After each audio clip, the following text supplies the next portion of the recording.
শহীদ ওসমান বিন হাদির প্রত্যেকটি কথা এক একটা বাণী। বাংলাদেশ রাষ্ট্রের সার্বভৌম থাকার জন্য হাদির খুনিদের বিচার করতেই হবে। হাদি হচ্ছে চিগেভারা, যার কোনো কাটাতার নেই। সে আমাদের দেখিয়ে দিয়ে গেছে যে একটা বিপ্লবকে কেমনে একটা রাষ্ট্রে প্র্যাকটিস করা যায়। হাদি স্বপ্ন দেখতো এমন একটা গণতান্ত্রিক বাংলাদেশ যেখানে সাম্য, মানবিক মর্যাদা এবং সামাজিক ন্যায় বিচার সবগুলো থাকবে। হাদি মরার পূর্বে বলেছিলেন, আমি যদি মারা যাই আমার বিচারটা অন্তত কইরেন। কিন্তু সেই হাদির বিচারের কোনো খবর এখানে নাই। আজকে আমরা দেখেছি হাদি মারা যাওয়ার পরে বাংলাদেশে বহু কালচারাল অর্গানাইজেশন আছে যারা হাদিকে ধারণ করে না। এই জন্যই বাংলাদেশের সাধারণ মানুষও তাদের ধারণ করে না। আজকে যখন উদীচীর উপরে হামলা হয় আমরা সেটা নিন্দা জানাই, কিন্তু পাশাপাশি এটাও বলতে চাই এই উদীচী, ছায়ানট বা বাংলাদেশের কালচারাল অঙ্গনের মানুষেরা আজকে হাদির জন্য একটা গান, একটা কবিতা, এগুলো তাদের কাছ থেকে আসে না। হাদির মতো সাধারণ মানুষকে তারা ধারণ করে না। তারা এলিটিজমের পা চেটে খায়। তাদের জন্যই এটা বলি না যে ঠিক আছে, কিন্তু বাংলাদেশের মানুষকে তারা আপন করতে পারে নাই, পারবেও না। কিন্তু আমরা ধারণ করতে চাই। নতুন বাংলাদেশে আমরা হাদিকে ধারণ করে এগিয়ে যেতে চাই এবং বাংলাদেশ এগিয়ে যাক হাদির স্বপ্নে, এটাই প্রত্যাশা। হাদি একটা ইসলামের ইনসাফের রাষ্ট্র কায়েম করতে চেয়েছিল। হাদি যে ইনসাফের রাষ্ট্র কায়েম করতে চেয়েছিল, সেই ইনসাফের রাষ্ট্র প্রতিষ্ঠা করতে গেলে সর্বপ্রথম আমাদের হাদির হত্যার বিচারটা নিশ্চিত করতে হবে। শহীদ ওসমান বিন হাদি ভাই বলেছিল, জীবন দেব, জুলাই দেব না। উনি জুলাই দেন নাই, উনি কারোর সাথে কম্প্রোমাইজ করেন নাই, উনি জুলাই দেন নাই। এজন্য আমি শহীদ ওসমান বিন হাদি ভাইকে, শহীদ ওসমান বিন হাদি ভাইরা মহাকালের ইতিহাসে লিপিবদ্ধ থাকবে। শহীদ ওসমান বিন হাদি ভাইয়েরা, আমি শহীদ ওসমান বিন হাদি ভাইয়ের রুহের আত্মার মাগফিরাত কামনা করছি এবং সারা বাংলাদেশে হাজার হাজার শহীদ ওসমান বিন হাদি ভাই তৈরি হবে ইনশাআল্লাহ। শহীদ ওসমান বিন হাদি ভাই এমন একজন মানুষ ছিলেন যিনি দল, মত, ধর্ম, বর্ণ সকল কিছুর ঊর্ধ্বে ছিলেন। তিনি কালচারাল যে ফ্যাসিজম ছিল বাংলাদেশে, সেই কালচারাল ফ্যাসিজমের বিরুদ্ধে তার একটা যুদ্ধ ছিল এবং সে চাইতো কোনো কিছু ধ্বংস না করে সৃষ্টি করতে। শহীদ ওসমান বিন হাদি ভাই আমাদেরকে অনেক কিছু শিখিয়ে গেছেন। তারকে আসলে স্মরণ করতে গেলে আবেগী হয়ে যাই বরাবরই, দুঃখিত। আমরা আজকে এখানে যেভাবে সমাবেত হয়েছি, আমরা চাই শহীদ ওসমান বিন হাদি ভাইয়ের জন্য আমরা বরাবরই সমাবেত হব এবং শহীদ ওসমান বিন হাদি ভাই যা যা তার স্বপ্ন ছিল, করতে চেয়েছিল, বাস্তব করতে পারেনি, আমরা সেই কাজগুলো বাস্তবায়ন করার চেষ্টা করব। বাংলার বীর, বাংলার বিদ্রোহী সন্তান শহীদ ওসমান বিন হাদির গ্রাফিতি উন্মোচন এবং স্মরণ সভা। তিনি ছিলেন বাংলাদেশপন্থী, তিনি ছিলেন আধিপত্যবাদের বিরুদ্ধে, তিনি দাসত্ববাদের বিরুদ্ধে গিয়ে কথা বলেছেন, বাংলাদেশকে ভালোবেসে কথা বলেছেন।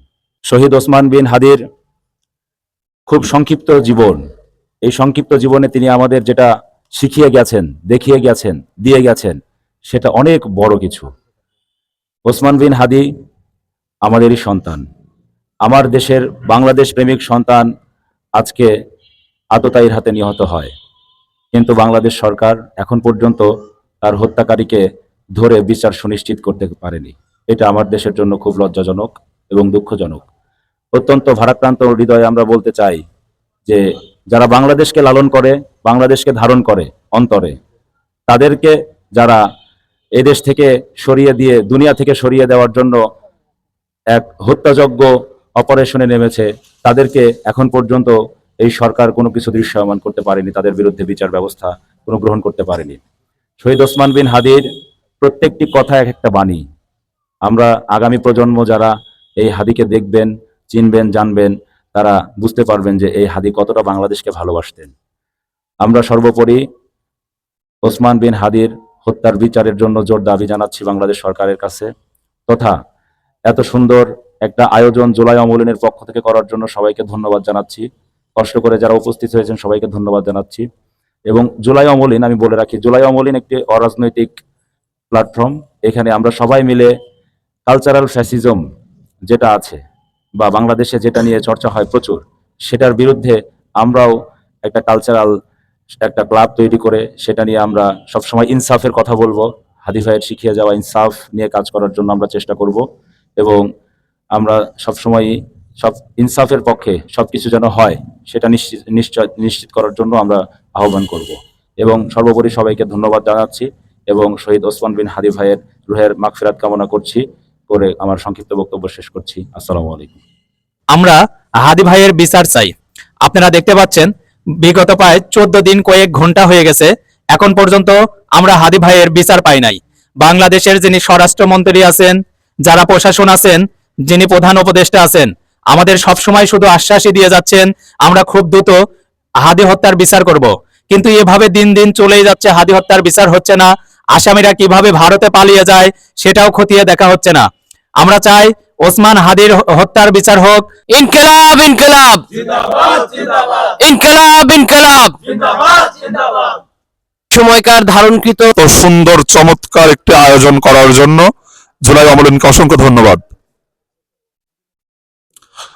জুলাই আন্দোলনের বিভিন্ন আমরা দেখছি বিভিন্ন গ্রাফিতি আমরা শিল্পের মাধ্যমে তুলে ধরেছে জুলাই অমলিন, আবরার ফাহাদ, আমাদের ইয়ামিন, আমাদের শহীদ শরীফ ওসমান বিন হাদি ভাই, ওয়াসিম আকরাম সহ যারা জুলাই এবং ভারতের আধিপত্যবাদ বিরোধী লড়াই বিভিন্ন সময় করে গেছেন, তাদের স্মৃতিকে, তাদের স্মৃতির প্রতি শ্রদ্ধা রেখে আজকের যে গ্রাফিতি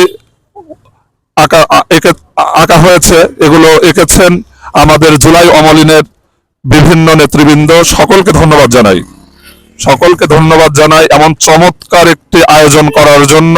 বিন ইয়ামিনকে যেভাবে পুলিশের গাড়ি থেকে ফেলে দেওয়া হয়েছিল, আসলে সেই গ্রাফিতিটা আমরা দেখতে পাচ্ছি। এখন আমরা দেখতে পাচ্ছি জুলাই আন্দোলনের ওয়াসিম আকরামের, যিনি 16 জুলাই শহীদ হয়েছিলেন চট্টগ্রামে রাজপথে, বুকের তাজা রক্ত যিনি দিয়েছিলেন, দিয়ে এদেশের দ্বিতীয় যে স্বাধীনতা আমরা বলতে পারি বা স্বাধীনতা সার্বভৌমত্ব রক্ষার জন্য যে আন্দোলন, সে আন্দোলনে তার রক্ত দিয়েছিলেন। আমরা আবরার ফাহাদকে দেখছি, পানির ন্যায্য হিসাব আদায় করতে চেয়েছিল আমাদের আবরার ফাহাদ।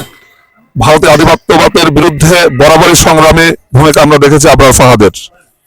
আমরা দেখতে পাচ্ছি শহীদ মুগ্ধকে, যিনি বলেছিলেন পানি লাগবে পানি। আমাদের শহীদ, প্রথম শহীদ, আমাদের শহীদ,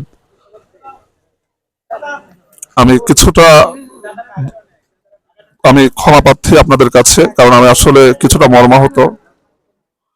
আমাদের ভাই এই স্মৃতি, আমাদের এই জুলাই অমলিন যেভাবে চমৎকার ভাবে তুলে ধরেছেন, আমি জুলাই অমলিনকে কৃতজ্ঞতা জানাচ্ছি। আসলে এত সুন্দর একটা আয়োজন করার জন্য, এত সুন্দর গ্রাফিতি চাটমোহরের দেয়ালে তুলে আনার জন্য ধন্যবাদ সবাইকে।